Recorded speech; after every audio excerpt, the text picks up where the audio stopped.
मित्रहो, काम करण्यासाठी ऊर्जेची गरज असते। तुमच्याकडे जेवढी ऊर्जा असेल तेवढं दर्जेदार काम तुम्ही करू शकता। जेव्हा तुमची ऊर्जा कमजोर होते तेव्हा तुमच्या कामाचा जो प्रभाव आहे तो काय होतो, क्षीण होतो।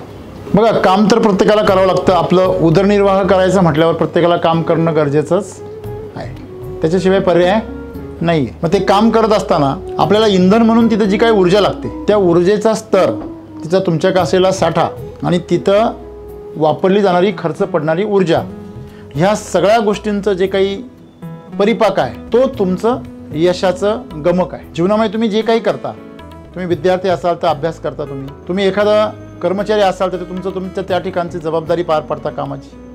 तुम्हाला एखादी जर अधिकारी तुम्ही जर असाल तर तुम्ही प्रशासन चालवता, तुम्ही एखादे मॅनेजर असाल तर तुम्ही मॅनेजमेंट सांभाळता, तुम्ही शेतकरी असाल तर शेती करता। म्हणजे ते काम काही पण असू शकतं। ते काम करत असताना तुम्हाला जी ऊर्जा लागते त्या ऊर्जेची उपलब्धता आणि तुम्ही तिचा करणारा वापर, या सगळ्या गोष्टींचं सूत्र हे तुमच्या जीवनामध्ये प्रगतीसाठी गरजेचं असतं। आजच्या जे संदेशामध्ये एक फार मोठं रहस्य लपलेलं आहे। जे रहस्य जर आम्हाला कळालं आणि आमच्या अनुकरणामध्ये ते जर आलं तर आज तुम्ही जेवढ्या क्षमतेमध्ये काम करता, जेवढ्या ऊर्जेमध्ये काम करता त्याच्या 10 पटीने काम करू शकता। मग काही मुलं आयुष्यामध्ये, काही लोक जे असतात ती आयुष्यामध्ये असं काही करून जातात की पुढच्या पिढ्यानपिढ्या ती गोष्ट लक्षात राहते, आणि काही लोक जन्माला येतात कोणाला माहीत पण होत नाही। असं का होतं? एक मित्र मालक बनतो, एक बिझनेसमॅन बनतो, आणि दुसरा मित्र आयुष्यभर मजुरीच करतो, हमालीच करतो। दोघं सोबतच शिकले, सोबतच मोठे झाले। असं का होतं? त्याचं रहस्य याच्यामध्ये लपलेलं आहे। सद्गुरू आम्हाला असं सांगता की एकदा का तुम्ही कामामध्ये अचूकता आणली, तुम्ही जे काही काम करता त्याच्यामध्ये अचूकता येणं फार महत्त्वाचं आहे। बऱ्याच वेळा आमच्याकडून कामामध्ये काय होतो, गोंधळ होतो, चुका होतात, आणि ज्या वेळेस तुमच्याकडनं कामामध्ये चुका होता त्यावेळेस तुमची प्रचंड ऊर्जा तिथं काय होते, खर्च होते। चुका होतात म्हणून खर्च नाही होते, तुमची प्रचंड ऊर्जा खर्च होते म्हणून चुका होत आहे। एका प्रँक मध्ये तुम्ही युट्यूबवर बघत असाल की एक मोठासा असा दगड असतो आणि तो रस्त्यामध्ये पडलेला असतो, आणि तो एक जण प्रचंड ताकद लावतो पण त्याला तो हलतच नाही जागेवरून, थकतो तो, घामागर्दी होतो। मग एक जण कारमध्ये येत असतो, तो कारमधून खाली उतरतो, याची मेहनत पाहतो आणि हा बाजूला होतो, तो जातो आणि त्याला प्रचंड ताकद लावतो, परंतु ते त्यांनी थर्मोकॉल पासून बनवलेलं असतं। तो एवढी ताकद लावतो की तो जो दगड आहे तो एवढा लांब फेकला जातो आणि तो गरंगळत कोलांटुड्या खात पुढे जातो। म्हणजे त्याची जी शक्ती आहे, त्याची जी ऊर्जा आहे ती एवढी मोठ्या प्रमाणात खर्च होते की त्या स्वतःच्या शरीर सुद्धा त्याच्याबरोबर झोकलं जातं खाली, म्हणजे त्याला एका अर्थाने नुकसान होतं। मित्रांनो, तिथं जेवढी ऊर्जेची गरज आहे त्याच्यापेक्षा ऊर्जा जर लावली तर काय होतं, नुकसान होतं। ना कमी लागली पाहिजे ना जादा लागली पाहिजे, अचूक ऊर्जा लागली पाहिजे। तुम्हाला याचं मी सुंदर उदाहरण सांगतो। जी माणसं उभी राहताना सरळ उभी राहतात, म्हणजे बरोबर 90 अंशाचा कोन करून लंब स्थितीमध्ये उभे राहतात, त्या माणसांना कधीच उभं राहायचं थकवा जाणवत नाही, कंटाळा जाणवत नाही। पण जी माणसं अशी रेलून, अशी इकडे रेलून, मागं रेलून अशी उभी राहतात तिरपी तारपी, त्यांना लगेच थकवा येतो। त्याचं कारण काय, कोण सांगतं? Zero gravity. कुठलीही वस्तू तुम्ही झिरो ग्रॅव्हिटी मध्ये ठेवली तर तिच्यावरची जी गुरुत्वाकर्षण बल आहे ते शून्य होतं। बघा, वस्तुमानाचं रूपांतर वजनामध्ये कधी होतं, ज्यावेळेस त्याच्यावरती ग्रॅव्हिटी अप्लाय होते। जसं पृथ्वीवरती जर एखाद्या वस्तूचं वजन जर 60 किलो असेल तर ते चंद्रावर त्याचं वजन किती भरतं, फक्त 10 किलो। पृथ्वीवर वजन जर 60 किलो असेल तर चंद्रावरती किती बसतं, 1/6 म्हणजे किती, फक्त 10 किलो। दोघांचं वस्तुमान सारखं आहे पण वजन मात्र गुरुत्वाकर्षण शक्तीवर अवलंबून आहे। म्हणजे तुम्हाला उभं राहण्यासाठी ऊर्जाच लागणार नाही जर तुम्ही झिरो ग्रॅव्हिटी मध्ये उभे राहिलात तर। आणि तुम्ही जर असे इकडे तिकडे रेलून उभे राहिले आणि तुमच्या आतल्या आतड्यांना बी रेलायची सवय असेल इकडे तिकडे कायम तिरप राहिल्यामुळे, तर तुम्ही उभं राहायला काय होणार आहे, ऊर्जा खर्च करणार आहे। किती छोटीशी गोष्ट आहे। बघा, तुम्ही तो स्लायडर बघितला का, जो लाटांवरती खेळत असतो, बघा पाहिला कधी तुम्ही? किंवा तुम्ही पॅराग्लायडर पाहिला असेल, जो हवेमधून खाली येतो। ज्यावेळेस तो हवेच्या प्रवाहाबरोबर स्वतःला झोकून देतो, पाण्याच्या लाटांबरोबर स्वतःला मोकळं सोडून देतो, त्यावेळेस तो उत्कृष्ट पॅराग्लायडर बनतो किंवा स्लायडर बनतो। का? कारण त्याची स्वतःची ऊर्जा तो बिलकुल खर्च करत नाही, तो अचूक असतो। त्याच्या कामामध्ये कसा असतो, तो अचूक असतो। ज्या वेळेस तुम्ही प्रकृतीच्या सोबत ताळमेळमध्ये याल, तिच्या ज्यामितीमध्ये याल, त्यावेळेस तुमची ऊर्जा काय होते, झिरो होते। जशी ग्रॅव्हिटी झिरो होते, ग्रॅव्हिटीमध्ये ताकद किती आहे, चंद्राची ग्रॅव्हिटी समुद्राचं करोडो अब्जो खरबो टन पाणी काय करते, लिटर पाणी काय करते, खेचते एका साईडला। ती ग्रॅव्हिटी चंद्राची 1/6 तरी एवढी ताकद आहे, आणि ती ग्रॅव्हिटी तुम्हाला काय करते, काहीच करू शकत नाही।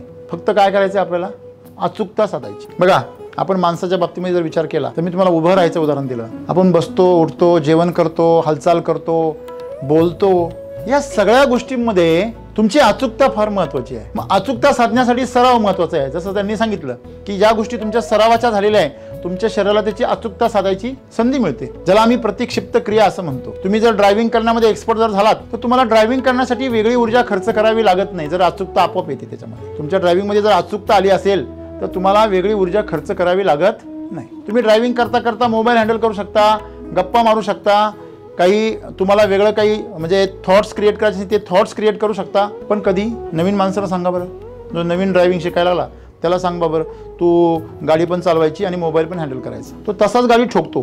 तर मोबाईल सोबत तो तिचा भोगा करेल. म्हणजे सांगण्याचं तात्पर्य काय, अचूकता नसल्यामुळे त्याची काय खर्च होते, भरपूर ऊर्जा खर्च. मग आज आम्ही जे काही कामं करतो या कामांमध्ये एक सूत्र आहे, तुम्ही जर तुमची ऊर्जा खर्च होत असेल तर 100% हे खात्रीशीर आहे का तुम्ही त्या कामामध्ये सहभागी नाही आहे. बघा आपण ज्यावेळेस ट्रेनमधून खाली उतरतो, आताच्या ट्रेन आता बदलल्या, पूर्वी ओपन ट्रेन असायच्या.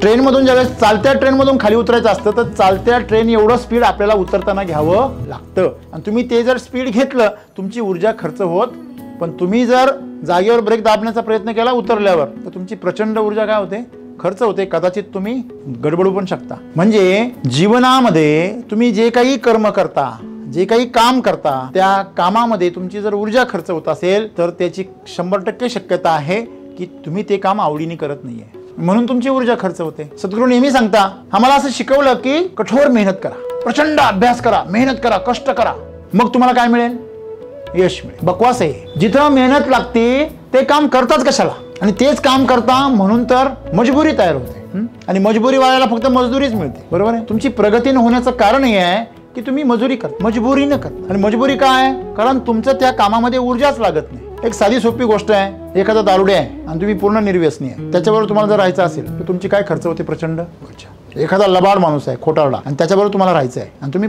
खूप प्रामाणिक आहात, तर तुमची प्रचंड काय खर्च होते, ऊर्जा. त्याची काम करण्याची पद्धती आणि तुमची काम करण्याची पद्धती, या पद्धतीमध्ये काय होतो, संघर्ष होतो. तुमचं मन तुम्हाला तिकडे खेचतंय, तुमचं शरीर तुम्हाला इकडे खेचतंय. शरीर सांगतंय अरे हे भोग आहे, फार सुंदर आहे, ह्याच्यामध्ये तू रम, आणि मन असं सांगतंय नाही त्याच्यानंतर मला पश्चाताप होणार आहे, त्याच्यानंतर मी वीक होणार आहे, त्याच्यानंतर मला आयुष्यामध्ये त्रास होणार आहे, अडचणी येणार आहे. मग मन इकडे धावतं, बुद्धी इकडे धावते, शरीर इकडे धावतं, भावना दुसरीकडे धावते. अशा कंडिशनमध्ये तुम्ही अचूकता कधीच साधू शकत नाही. आणि म्हणून सद्गुरू आम्हाला म्हणता की एकदा तुम्ही कामामध्ये अचूकता जर आणली, ह्या सर्वांना तुम्ही सोबत घेतलं, शरीर, मन आणि भावना, विचार, कृती आणि भावना तुमच्या जर सोबत असतील तर तुमच्या कामामध्ये अचूकता आल्याशिवाय राहणार नाही. जेव्हा आम्हाला थकवा येतो तेव्हा आम्ही विचार केला पाहिजे, आमचं मन कुठं भरकटलंय, आमच्या भावना कुठे अडकल्या. शरीर तर काम करत असतं, ते दिसतं, पण भरकटतं कोण, विचार, आणि दूषित काय होतात, भावना. त्या दोन्ही गोष्टींना तुम्ही जर बरोबर आणलं तर शरीराच्या कामामध्ये त्यांना जर रद्द केलं तर 100% खात्री आहे की तुम्ही ते काम आवडीने करणार आणि अचूक करणार. कसं करणार, अचूक. आणि एकदा तुमच्याकडनं काम अचूक व्हायला लागलं की त्याचा प्रभाव पडायला लागतो. काय पडायला लागतो, प्रभाव. आणि ज्यावेळेस तुमचा प्रभाव पडायला लागतो त्यावेळेस तुमची ऊर्जा आणखीन गती घेते. का, कारण ती सेव्ह व्हायला लागते. मला सांगा, एकदा रॉकेट पृथ्वीच्या गुरुत्वाकर्षण शक्तीच्या बाहेर गेलं, त्याला काय शक्ती लागते, काय लागते, शून्य. एकदा पृथ्वीच्या बाहेर गेलं रॉकेट, तुम्ही पाहता ज्यावेळेस रॉकेट लॉन्चिंग होतं ते जे पार्ट असतात ते मध्येच गळून जातात सगळे. मग तिकडे गेल्यावर कसं चालतं, असा प्रश्न तुम्हाला कधी पडला नाही का, की एकदा ते वर अवकाशात गेलं, अंतराळामध्ये गेलं तर तिथं कसं फिरतं, ते एवढे वर्ष तिथे ते फक्त ग्रॅव्हिटीवर फिरतं. कशावर फिरतं, जी सूर्यमालेची ग्रॅव्हिटी आहे तिच्यावर फिरतं ते अंतराळामध्ये. तिथे कुठलंही बाह्यबल काम करत नाही. आता हे चंद्र, एवढा मोठा चंद्र फिरतो, एवढी मोठी पृथ्वी फिरते, याला ऊर्जा कुठून येते, ती झिरो एनर्जीमध्ये काम करते. मग जर एवढी मोठी पृथ्वी जर झिरो एनर्जीमध्ये काम करू शकत असेल तर आम्ही का नाही करू शकत, करू शकतो की नाही, एवढं सोपं आहे. आणि मग ज्यावेळेस तुम्ही त्या कामामध्ये अचूकता साधाल तेव्हा तुमची प्रचंड ऊर्जा काय होणार आहे, रिकामी होणार आहे. बघा, ज्यावेळेस तुम्ही झिरो ग्रॅव्हिटीमध्ये उभे राहता तेव्हा तुमची ऊर्जा काय होते, पूर्ण शिल्लक राहते. त्या ऊर्जेला काही कामच नाहीये, त्याच्यामुळे ती प्रचंड ऊर्जा लावण्याची तुमची संधी, तुमची सुविधा तुमच्यासाठी नेहमी ओपन असते. जसं आपण म्हणतो की आमच्याकडे जर बँक बॅलन्स असेल तर आम्ही किती पण रिस्क घ्यायला तयार होतो, बरोबर आहे. तसं तुमच्याकडे जर ऊर्जेचा बँक बॅलन्स असेल, तुमच्याकडे बॅलन्स असेल ऊर्जेचा, तर तुम्ही त्या कामामध्ये ती प्रचंड ऊर्जा लावण्याची तयारी दाखवू शकता. आणि साहजिक आहे, जेव्हा तुमच्या कामामध्ये ऊर्जा लागते, अचूकता येते, त्यावेळेस ते काम प्रभावी होतं. मग तुम्ही तो खेळ का असेना, तुमची नोकरी का असेना, तुम्ही जे काही कराल, मला सांगा, सुंदर पिचाई एक नोकर माणूस आहे, पण त्याचं उत्पन्न मोठमोठ्या इंडस्ट्रीच्या लोकांपेक्षाही जास्त आहे, मोठमोठ्या बिझनेसमॅन लोकांपेक्षा जास्त आहे. थोडक्यात सांगायचं काय की त्या माणसाचं उत्पन्न आज मितीला 2-3 हजार करोड आहे वर्षाचं. काय बोलतो मी? 2-3 हजार करोड. म्हणजे दिवसाला किती झालं नंतर हिशोब करा तुम्ही. जर 1 करोड दिवसाला असेल तर 365 करोड होईल. त्याच्या किती पट येते? साधारणतः 7 पट. म्हणजे दिवसाला तो 5 ते 7 करोड रुपये, 8 करोड रुपयेपर्यंत त्यांचं काय रोज आहे. करोड म्हणतोय मी. हॅलो मित्रांनो, सांगण्याचं तात्पर्य काय आहे? त्यांनी काय केली? आपली सगळी ऊर्जा कुठे लावली? एका दिशेला. आणि तो असा व्यक्ती आहे, जेव्हा भारतातून गेला तेव्हा तिकिटाला सुद्धा पैसे नव्हते. आईचे दागिने मोडले, वडिलांचे सगळे PF वगैरे सगळा खर्च केला आणि मग सुविधा केली. तिकडून येण्याची सोय नव्हती, पण त्याने स्वतःचं काय करून दाखवलं? अस्तित्व निर्माण करून दाखवलं. माणसं आपोआप अशा पदांवर पोहोचतात का? आपोआप पोहोचतात नाही. मग कशाने पोहोचतात? जबाबदारी घेऊन पोहोचतात. आणि जबाबदारी कधी घेईल सर आपण? जर आपल्याकडे ऊर्जा असेल, आपल्याकडे जर ऊर्जाच नाही, आपली क्षमताच नाहीये, तर आपण कुठली जबाबदारी घेताना किती वेळा विचार करतो? 10 वेळा विचार करतो. मला पेरेल का? मला जपेल का? मला जमेल का? बरोबर आहे. आज नंतर तुम्ही प्रत्येकाने स्वतःला हा प्रश्न विचारला पाहिजे. जर तुमच्या कामाचा प्रभाव पडत नाहीये तर 100% ते असं आहे की तुमची प्रचंड ऊर्जा खर्च होते. आणि तुमची ऊर्जा खर्च यामुळे होते की तुम्ही तुमच्या कामामध्ये अचूकता साधत नाहीये. आणि तुम्ही तुमच्या कामामध्ये अचूकता यामुळे साधत नाहीये कारण तुम्ही तुमच्या कामावर प्रेम करत नाहीये. आणि तुम्ही तुमच्या कामावरती प्रेम का करत नाहीये? कारण तुम्हाला तुमच्या त्या कामाची आवड नाही. तुम्हाला दुसरं काहीतरी आवडतंय. कदाचित तुम्हाला आळस आवडतोय, कदाचित तुम्हाला दुसरं काहीतरी काम आवडतंय. मग सद्गुरू असं म्हणतात का ते लोक मूर्ख असतात जे आवडत नसलेलं काम करतात, ते आपलं आयुष्य वाया घालवतात. ते लोक शहाणे असतात जे आपल्याला आवडणारं काम करतात, भले त्याच्यामध्ये पैसा नसू द्या, प्रतिष्ठा नसू द्या. आणि ते लोक जिनियस असतात जे गरजेचं काम आवडून घेतात आणि त्याच्यामध्ये महारत हासिल करतात. तर आपल्याला कोण बनायचंय? मूर्ख बनायचंय, शहाणं बनायचंय का जिनियस बनायचंय? हे आपल्यावर आहे. मी माझ्याबद्दल जर उदाहरण सांगायचं ठरलं तर जेव्हा मी सुरुवातीला फिरायचो शेतकऱ्यांमध्ये, ही गोष्ट आहे जवळजवळ 15-20 वर्षापूर्वीची, माझे मित्र मला नेहमी म्हणायचे, हे तुझ्या काय रे असं आतमध्ये? म्हणजे अलीकडच्या काळात सुद्धा जेव्हा आम्ही महाराष्ट्र दौरा करायचो होतो, आमचे डिस्ट्रीब्युटर्स असतील, वितरक असतील, शेतकरी सुद्धा असतील किंवा आमचे सहकारी असतील, ते म्हणायचे, सर तुम्ही रात्री 1-1 वाजेपर्यंत व्हिजिट्स करता, ते बी काही न खाता. सकाळी आपण 8 वाजता सुरू करतो, काहीतरी नाश्ता करतो आपण. तुमच्याकडे एवढी ऊर्जा येते कुठून? ठीक आहे, आम्ही तुमच्याबरोबर 1-2 दिवस आहे, तुम्ही दररोज डिस्ट्रीब्युटर बदलता, ते सगळे थकता, तुम्ही का थकत नाही? त्याचं कारण आहे माझ्या कामामध्ये काय असते? अचूकता असते. आणि अचूकता असल्यामुळे मला ऊर्जा खर्च करावी लागत नाही.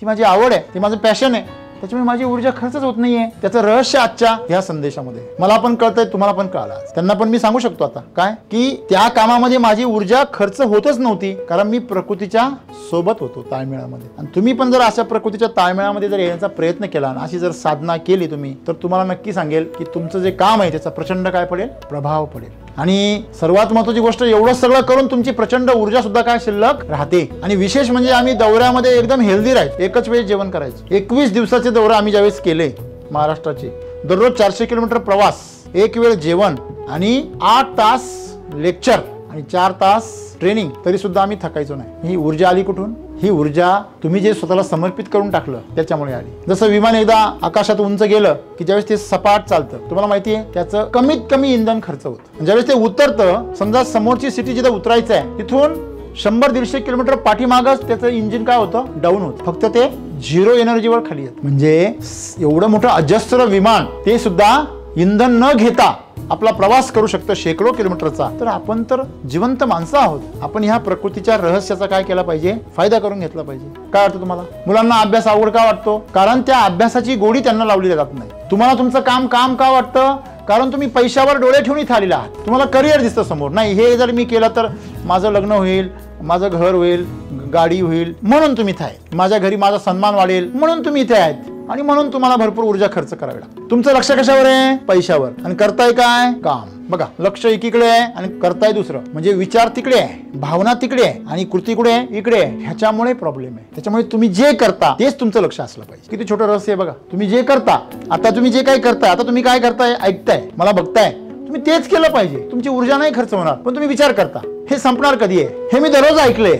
आता मला माहिती आहे पुढे सर काय सांगणार आहे. तुम्ही ज्यावेळेस इथं ऊर्जा खर्च करता त्यावेळेस तुम्ही चूक करता. हे रे माझ्या मागले. बरोबर आहे. आज आम्हाला ज्या मार्गाने यश मिळणार आहे ते नकोय, आम्हाला शॉर्टकट पाहिजे. आणि ह्या जगामध्ये शॉर्टकट नाही. जे शॉर्टकटच्या मागे गेले ते स्वतः शॉर्ट झाले, शॉर्ट पण झाले आणि त्यांचं लाईफ पण शॉर्ट झालं. बरोबर की नाही? तर जीवनामध्ये आपण सर्वांनी जर खरोखर यश मिळवायचं असेल, आनंद मिळवायचा असेल, तर तुम्हाला तुमच्या कामावर लक्ष केंद्रित केलं पाहिजे. तुम्हाला त्या कामाला लक्ष बनवलं पाहिजे.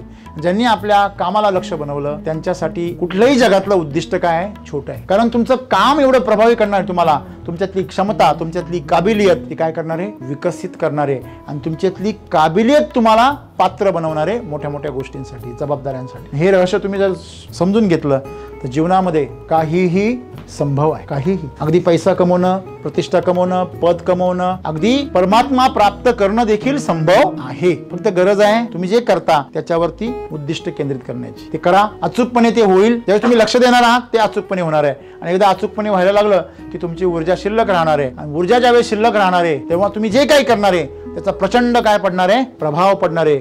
जे मी आजपर्यंत करत आलो. तुमच्या समोर उदाहरण आहे, तुमच्या समोर राजमार्ग आहे. तुम्हाला पाऊलवाट शोधायची नाहीये, तुम्हाला काट्याकुटीतून जायचं नाहीये. तुम्हाला फक्त काय करायचं, त्या रस्त्यावर गाडी ठेवायची आहे आणि चालू करायची आहे. माझी स्वतःची अशी मनोमन इच्छा आहे, तुम्ही सर्वांनी ज्या उद्दिष्टापर्यंत मी पोहोचलोय त्या उद्दिष्टापर्यंत तुम्ही सर्वांनी पोहोचावं आणि तुमच्या हातून लाखो करोडो शेतकऱ्यांचं कल्याण व्हावं. धन्यवाद.